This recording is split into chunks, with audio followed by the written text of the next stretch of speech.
This channel does not promote any violent, harmful, or illegal activities. All content provided by this channel is meant for an educational purpose only. এই মুহূর্তে যে গুরুত্বপূর্ণ খবরের দিকে নজর রাখতে হচ্ছে, নবান্নের পর ভেসে গেল কালীঘাটের বৈঠক। মুখ্যমন্ত্রীর বাড়ির দুয়ার থেকে ফিরলেন ডাক্তাররা। শনিবার সন্ধ্যায় মুখ্যমন্ত্রী কালীঘাটের বাড়িতে পৌঁছে গিয়েছিলেন জুনিয়র চিকিৎসকরা, কিন্তু বৈঠক শুরুর আগে লাইভ স্ট্রিমিং নিয়ে তৈরি হয় জটিলতা। 3 ঘন্টা ধরে দড়ি টানাটানির পরও সেই জট কাটল না।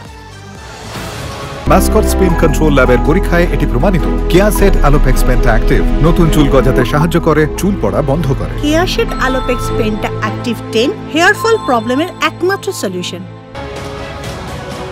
রাত দখলের 1 মাসের মাথায় ফের এক টানটান নাটক। বৃষ্টি ভেজা দিনে ঘন্টায় ঘন্টায় বদলে গেল দৃশ্যপট। শনিবার দুপুরে আচমকাই স্বাস্থ্য ভবনের সামনে আন্দোলনরত চিকিৎসকদের মঞ্চে পৌঁছে গেলেন মুখ্যমন্ত্রী। চিকিৎসকদের কাছে ফেরার আবেদনের পাশাপাশি একাধিক পদক্ষেপের কথা জানান।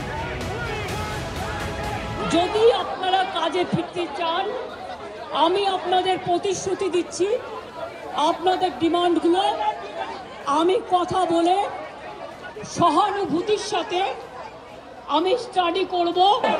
যদি কেউ দোষী হয় তিনি নিশ্চয়ই শাস্তি পাবেন।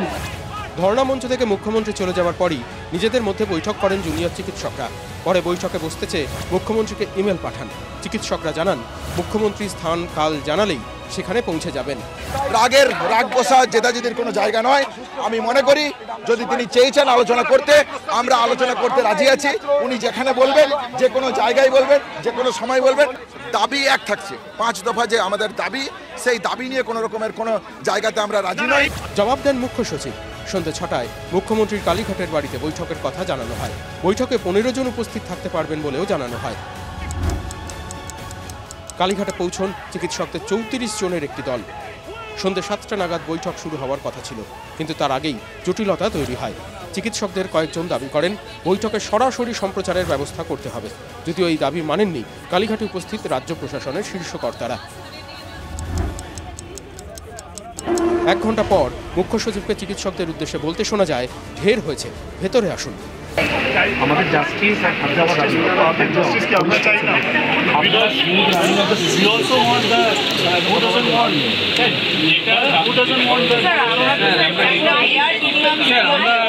প্রথম থেকে আমরা প্রথম থেকে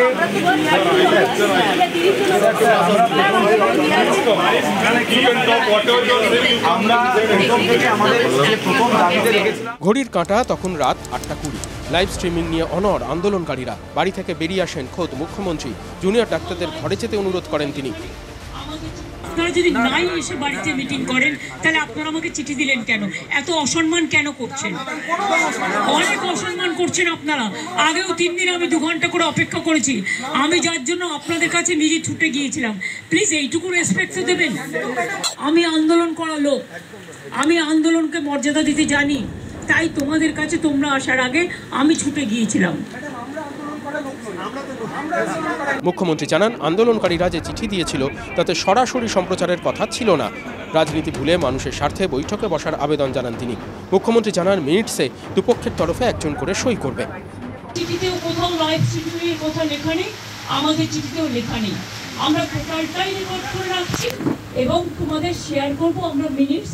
এবং এটা আমরা কেউই রিলিজ এখন করবো না, যেহেতু কোর্টে কেস চলছে। আমরা এটা সময় মতো কোর্টের কেসটা একটু শেষ হয়ে গেলে তোমাদের দিয়ে দেবো। তোমাদের কেউ একদিন ওয়াচ করতে পারো যে আমরা টোটালটাই রেকর্ড করবো, নিশ্চিন্তে থাকো। এইটুকু আমার প্রতি ভরসা রাখতে পারো। প্রশ্ন ওঠে, কেন লাইভ স্ট্রিমিং করা যাবে না? কোনো আইনি বাধ্যবাধকতা আছে কি? যদি আলোচনায় বাধা না থাকে, লাইভ স্ট্রিমিং এ কেন বাধা হবে? এটা সুপ্রিম কোর্ট, এটা মাননীয় মুখ্যমন্ত্রীর একটা অজুহাত। কেন আমার ধারণা লাইভ স্ট্রিমিং হলে সরকারের অনেক কিছু ত্রুটি, অনেক কিছু জিনিস যেটা তারা ধামাচাপা দিয়েছেন সেটা সবার সম্মুখে আসবে। এরপরেও আন্দোলনকারীদের দাবি, মুখ্যমন্ত্রীর চেয়ারের প্রতি সম্মান রেখে তারা ভিডিওগ্রাফি ছাড়াই মিনিটস দেওয়ার শর্তে রাজি ছিলেন। তবে তার আগে নিজেদের মধ্যে আলোচনা করে নিতে চেয়েছিলেন। কিন্তু তাদের অভিযোগ, সময় পেরিয়ে যাওয়ার অজুহাত দিয়ে মুখ্যমন্ত্রীর বাড়ির উঠোন থেকে তাদের একরকম ঘাড় ধাক্কা দিয়ে বের করে দেওয়া হয়। যখন আমরা ভেতরে যেতে চাইলাম ফাইনালি মিনিটসটুকু নিয়ে, তখন ওনারা দরজা বন্ধ করলেন। ওনারা বললেন, এবার তোমরা চলে যাও, বাসটা নইলে দেখে দিচ্ছি। এইটুকুই আমাদের চিফ সেক্রেটারি স্যার বলেছেন। চা খেতে আসিনি। আমরা এত রাজনীতি বুঝি না, এত রাজনীতির ছক আমরা বুঝি না। এবার কোন খাতে বইবে আন্দোলন, কোন খাতে হাঁটবে সরকার, এর উত্তর দেবে সময়। তবে এটা নিশ্চিত করে বলা যায় চরম ক্লাইম্যাক্সে পৌঁছে গেছে সরকার বনাম ডাক্তারদের স্নায়ুযুদ্ধ। Bureau report, TV9 Bangla.